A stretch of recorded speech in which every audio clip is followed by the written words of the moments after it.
O que acontece quando alguém compreende a gravidade do pecado e se volta a Deus em arrependimento? Em Daniel 9, oração e profecia se encontram. E no estudo de hoje, nós vamos entender por que Deus responde à oração de Daniel com um plano de redenção que aponta para o Messias e para os eventos finais. E agora, no programa Escola Bíblica.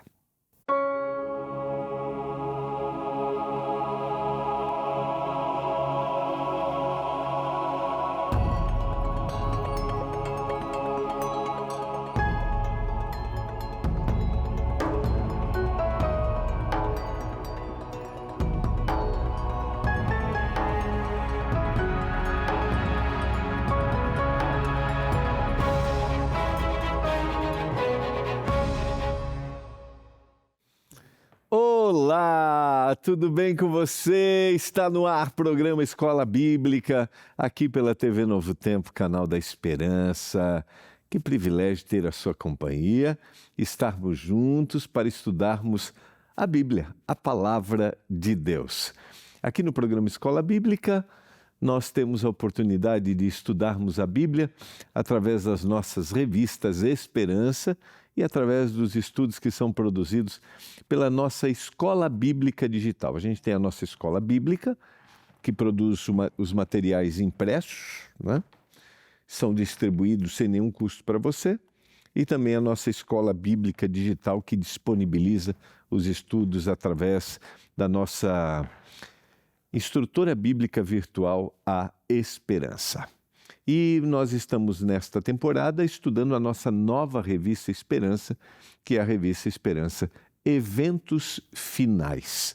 Essa é uma mensagem que pode inicialmente causar na gente temor, causar na gente espanto, né? Porque quando nós falamos sobre os eventos finais, normalmente nós associamos as produções hollywoodianas que apresentam uma destruição, sabe? Um planeta aniquilado, destruindo todas as pessoas. Mas essa é uma mensagem de esperança para aqueles que compreendem, para aqueles que entendem o que a Palavra de Deus apresenta. Por isso quero te motivar a pedir a sua revista Esperança Eventos Finais. Você pode mandar duas maneiras muito simples. A primeira está aparecendo aqui, ó. É só você mandar um recado para o nosso WhatsApp. Eu quero a revista. É o 12982444449. 12982444449. Então você escreve quero a revista e você vai receber o link, que é o novotempo.com/escola bíblica. Você vai preencher o cadastro, muito simples, muito rápido, e aí você vai receber esta revista física aí na sua casa. Você também pode ligar, agora está aparecendo o telefone aqui, ó, que você vai ser atendido pela nossa equipe, até 10h30 da noite. É o 0 operadora 12 21 27 31 21, tá bom? Você liga e diga, eu quero a revista Esperança Eventos Finais. Eu espero que o seu final de semana tenha sido um final de semana agradável, que você tenha estado aí junto com a sua família em uma comunidade religiosa. Eu sempre te convido a buscar a comunidade Adventista do Sétimo Dia, as igrejas adventistas. Nós aqui da Novo Tempo fazemos parte e você será bem-vindo. É só chegar lá, dizer, eu assisto a TV Novo Tempo, assisto o programa Escola Bíblica e eu estou aqui porque quero aprender mais da Palavra de Deus. Entra no site encontreumaigreja.com.br, encontreumaigreja.com.br e procure a igreja adventista mais perto da sua casa, tá bom? Nós vamos orar, vamos durante essa semana concluir o nosso estudo sobre o juízo, sobre o fim, baseando-nos no livro de Daniel, e a gente vai ter algumas informações muito interessantes para você que quer entender os eventos finais, tá bom? Vamos orar? Senhor, estamos juntos mais uma vez para estudarmos a Tua Palavra, nos dê entendimento. Talvez para algumas pessoas que começam a estudar a Bíblia, sempre um tema profético é muito mais desafiador, é muito mais difícil, mas eu peço que o Senhor nos dê orientação, nos dê entendimento e que, ao lermos, a gente perceba que há simplicidade na apresentação. Algumas coisas nós não conseguimos entender como serão, mas nós sabemos que elas acontecerão. Que assim a gente olhe para a profecia e que a gente confie naquilo que o Senhor um dia revelou para o autor bíblico. Esteja conosco nesses momentos, que a Tua bênção esteja sobre cada família, em nome de Jesus. Amém.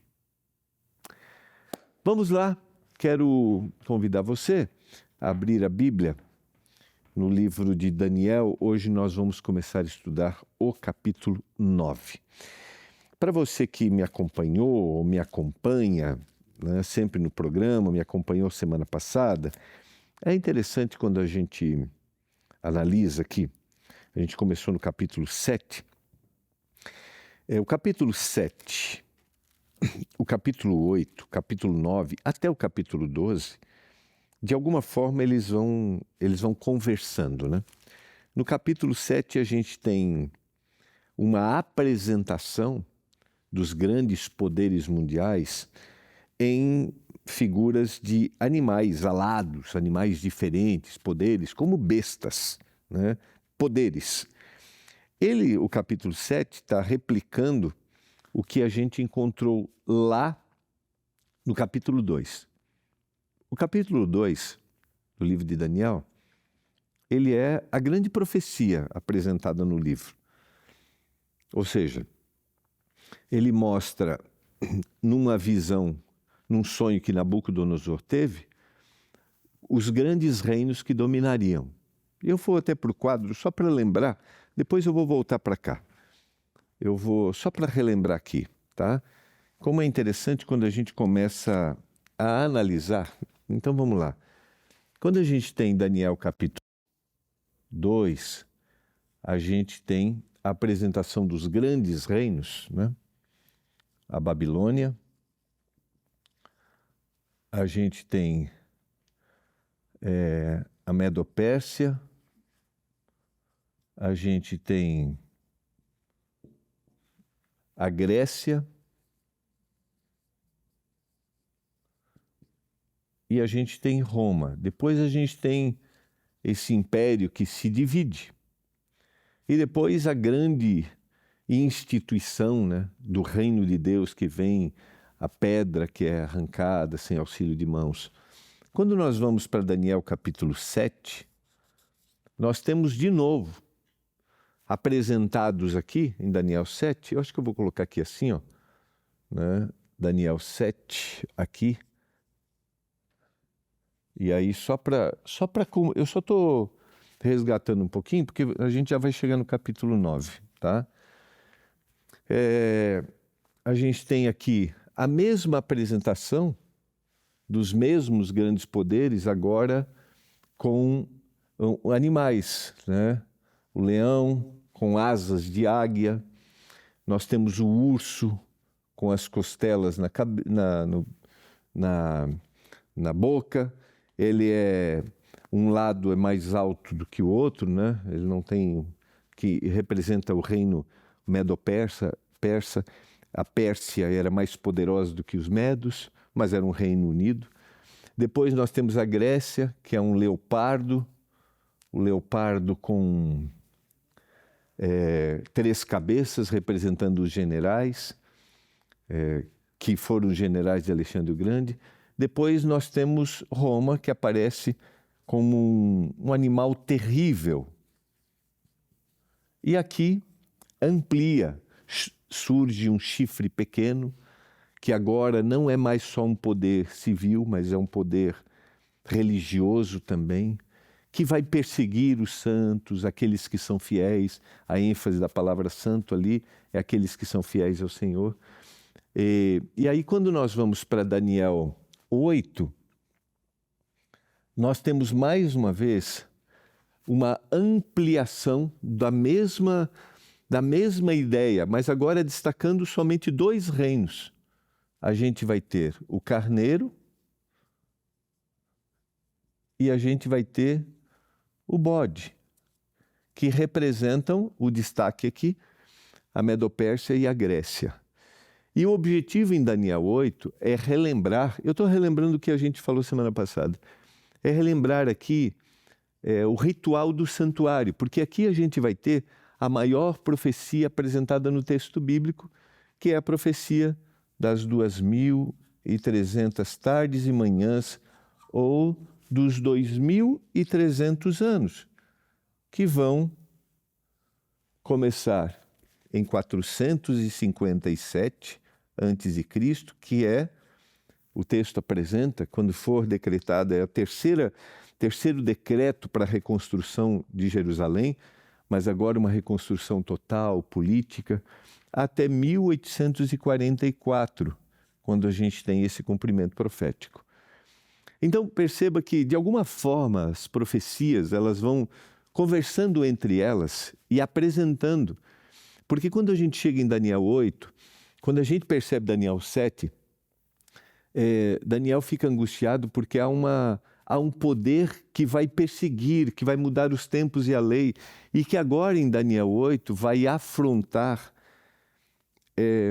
o plano de redenção, o plano de salvação, um poder religioso que vai trazer para si, né? Eu vou colocar aqui, vou destacar o chifre pequeno, ele vai trazer para si esse poder de perdão, de salvação. E o Senhor apresenta uma mensagem para dar esperança para Daniel, para mostrar para Daniel. Só que termina, e eu vou agora, quero te convidar a abrir a Bíblia, porque eu quero começar lendo o final do capítulo 8. Depois de ter tido a visão da profecia das 2.300 tardes e manhãs e não entender o que aconteceu, ele diz assim: eu, Daniel, enfraqueci e estive enfermo alguns dias. Então me levantei, tratei dos negócios do rei, espantava-me com a visão e não havia quem a entendesse. Assim, ele termina o capítulo 8. E agora nós vamos continuar o capítulo 9. E eu quero ler com você a sequência. Eu espero que seja claro para você como as profecias aqui elas vão conversando entre elas. E a gente vai para o capítulo 9. Daniel está lendo Jeremias, capítulo 25, versos 11 a 12. E entende que o tempo do exílio estava se aproximando do fim. Isso leva à oração. Se você for para Jeremias, e eu convido você a abrir aí a sua Bíblia, Jeremias capítulo 29, é o 25 que tem ali? Deixa eu ver se é o 25, é o 25, né? 25, verso 11 e 12, que eu acho que o 29 aqui também, diz assim, ó: toda esta terra virá a ser um deserto, um espanto, essas nações servirão o rei da Babilônia 70 anos. Acontecerá, porém, que quando se cumprir os 70 anos, castigarei a iniquidade do rei da Babilônia e a desta nação, diz o Senhor, como também o da terra dos caldeus, farei deles ruína. E lá no capítulo 29, ele vai dizer, no verso 10, logo que se cumprir para a Babilônia 70 anos, atentarei para vós outros e cumprirei para convosco a minha boa palavra, tornando a trazer-vos para esse lugar. Então ele está lendo e ele começa a entender, né, que estava se aproximando do fim. Ou seja, chegou e agora? O seu povo iria voltar para a terra, porque eles seriam libertos da Babilônia, a Medopérsia tomaria agora. Então, no primeiro ano do reinado de Dario, filho de Assuero, que é o Império Medo-Persa agora governando, que vai coincidir com o fim dos 70 anos, da linhagem dos Medos, que foi constituído rei sobre os caldeus, no primeiro ano do seu reinado, eu, Daniel, entendi pelos livros que, de acordo com o que o Senhor havia falado ao profeta Jeremias, a desolação de Jerusalém iria durar 70 anos e chegou ao fim. Então agora é hora do povo voltar. Eu voltei o rosto ao Senhor Deus para o buscar com oração e súplicas, com jejum, vestido de pano de saco e sentado na cinza. Essa dá uma ideia de... esse aqui é um retrato do indivíduo como se ele tivesse morto. Ele está totalmente prostrado. Ele se curva totalmente, porque ele acredita que ele vai ter vida a partir daquele que pode dar vida. E para isso ele vai se render. Isso aí daria uma outra aplicação para a gente muito boa. Quando a gente ora, não é sobre o nosso desejo de que as coisas aconteçam, mas sobre aquele que cria, aquele que faz todas as coisas, eu devo me submeter a ele. Esses dias eu li um negócio muito interessante sobre a oração, é que a gente deveria estar tão dedicado no momento da oração para chamar Deus de Pai, mas ao mesmo tempo para nos submeter à vontade dele. Eu me rendo à sua vontade. E ele se prostra. Orei ao Senhor, meu Deus, e fiz a seguinte confissão. Ah, Senhor, Deus grande e temível, que guardas a aliança e a misericórdia para com os que te amam e guardam os teus mandamentos. Nós temos pecado e cometido iniquidade. Nós procedemos mal, fomos rebeldes, afastando-nos dos teus mandamentos e dos teus juízos. É muito interessante, a gente não vai analisar detalhes dessa oração, mas ele tá se incluindo aqui. E a gente não tem nenhum relato dele cometendo erros, pecados. Mas ele está dizendo, nós fizemos. Ele não está dizendo o problema do povo. Ele está dizendo, eu também sou um pecador. Não demos ouvidos aos teus servos, os profetas, que em teu nome falaram aos nossos reis, aos príncipes, aos nossos pais e a todo o povo da terra. Nós não demos atenção. A ti, ó Senhor, pertence a justiça, mas a nós cabe o corar de vergonha.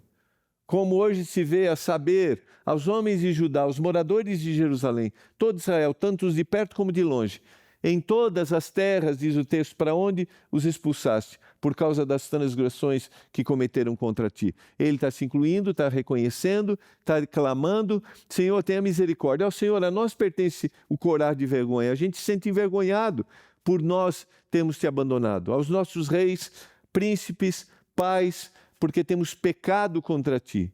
Senhor nosso Deus, pertence a misericórdia e o perdão, pois nós nos rebelamos contra ele e não obedecemos a voz do Senhor nosso Deus para andarmos nas suas leis, que nos deu por meio dos seus servos, os profetas. O problema não está com Deus, é isso que Daniel está dizendo, está com a gente. Sim, todo Israel transgrediu a tua lei e se desviou, deixando de ouvir a tua voz.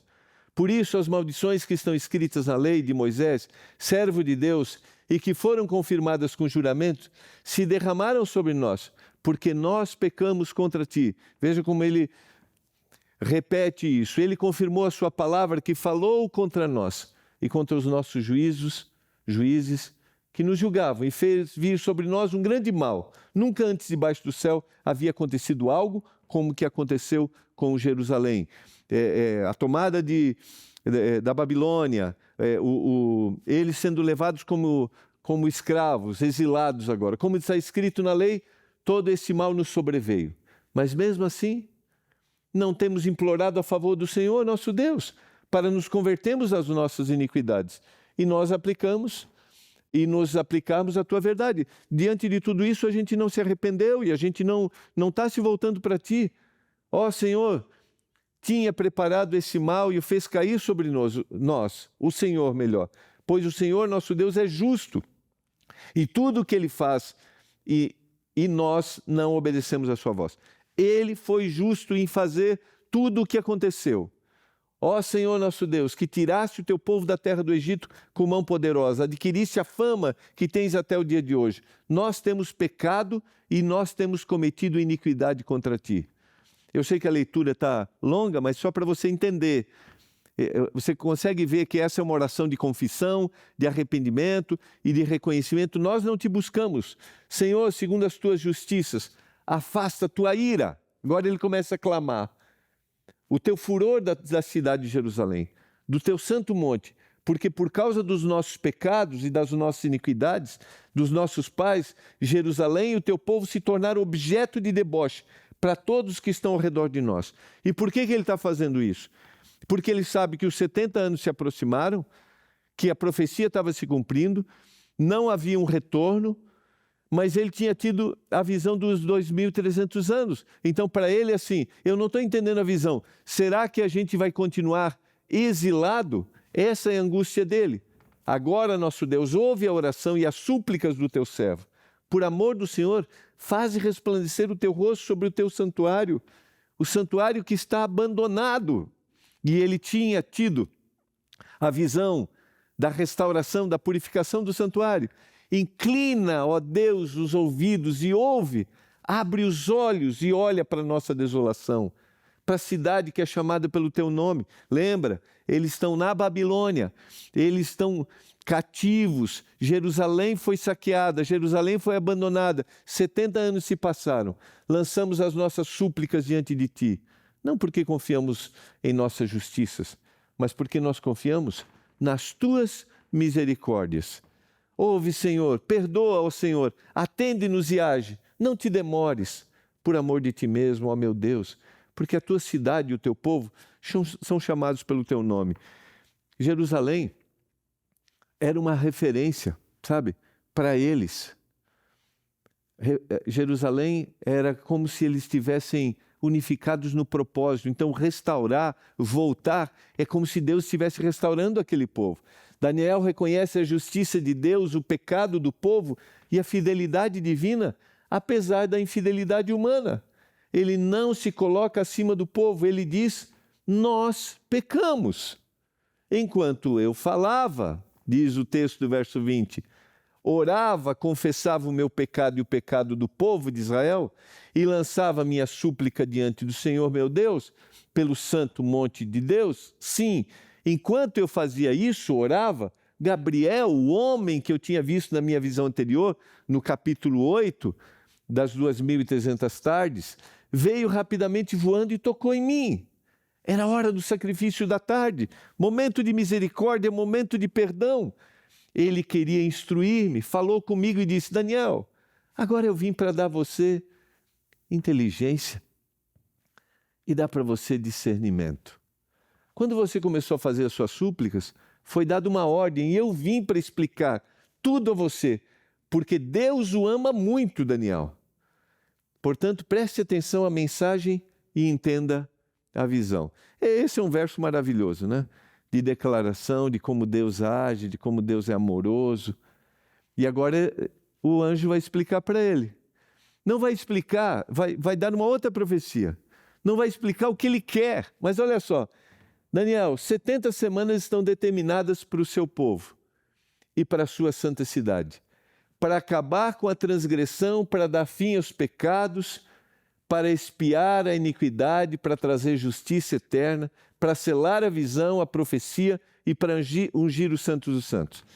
Daniel, é o seguinte, os 70 anos estão se completando, o povo vai voltar, só que eu vou dar para você agora uma outra profecia, das 70 semanas, e aqui é dia ano, queridos, não é uma profecia clássica, é profética, do que vai acontecer. 70 semanas, vezes 7 dias, 490 anos nós temos. Então ele está dizendo assim, eu vou dar para o povo um tempo muito maior, esse povo vai retornar e vai ter a oportunidade de me conhecer de forma muito mais especial e me aceitar. Saiba e entenda isso, desde que foi dada a ordem para restaurar e para edificar Jerusalém, até a vinda do ungido, ordem para restaurar, 457, como eu coloquei no quadro, a mesma data que inicia as 2.300 tardes e manhãs. Desde esse tempo até a vinda do ungido, o príncipe, ou seja, momento em que o Messias é apresentado. Isso vai acontecer no ano 27 depois de Cristo, é o dia do batismo do Senhor. Haverá 7 semanas e 62 semanas, 69 anos. 69 anos são 483 anos. Ou seja, do ano 457, 483 anos até o ano 27. As ruas, as muralhas serão reconstruídas, mas será um tempo de muita angústia. 69 semanas até o ano 27. Depois dessas 62, o ungido será morto e não terá nada. O povo de um príncipe que há de vir destruirá a cidade e o santuário. e o seu fim virá como inundação. Até o fim haverá guerra e desolações foram determinadas. Ele fará firme aliança com muitos por uma semana. Na metade da semana, fará cessar o sacrifício e a oferta de cereais. Sobre a asa de abominações virá aquele que causa desolação, até que a destruição que está determinada seja derramada sobre ele. Daniel não reage com curiosidade, mas com arrependimento. Essa sequência, queridos, é importante. A palavra, a compreensão, a oração, o clamor e a revelação. Daniel 9 mostra que os eventos finais não podem ser entendidos sem a obra do Messias. O fim da história está ligado à redenção, não apenas ao juízo. A história caminha não apenas para julgamento, mas para restauração. O Deus que revela o futuro é o mesmo que oferece perdão e presente. Eu quero ir para o quadro aqui rapidamente para concluir.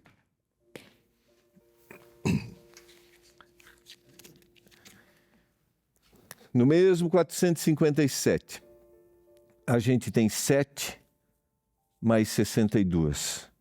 São 69 semanas. A gente tem 483 anos, que vai até o ano 27. Depois nós temos mais uma semana, temos mais 7. Nós temos aqui, no meio da semana, o sacrifício e a morte do Senhor Jesus. Aqui, no ano 31. E no ano 34,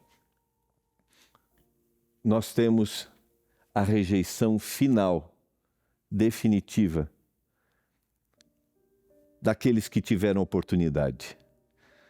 O Senhor está dizendo para Daniel que esse povo teria oportunidade, Daniel.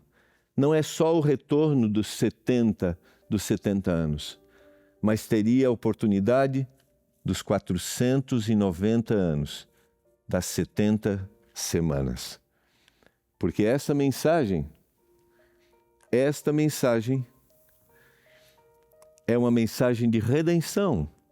Quando nós falamos de juízo, nós estamos falando de redenção. Porque esse é o objetivo que Deus tem em salvar. Eu sei que foi rápido para você.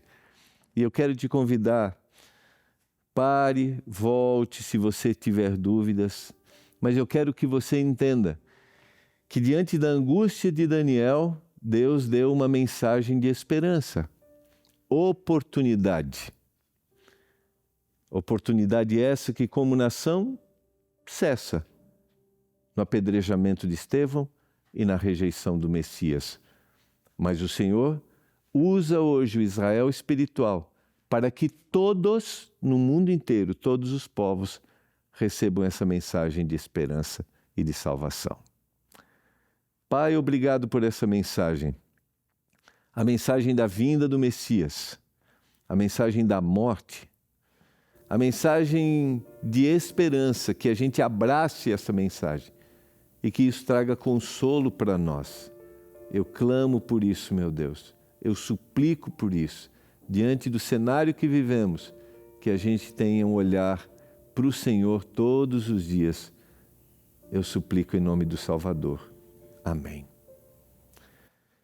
Foi uma alegria estarmos juntos. A gente continua amanhã, tá bom? Esse tema tão especial. Um abraço. Tchau.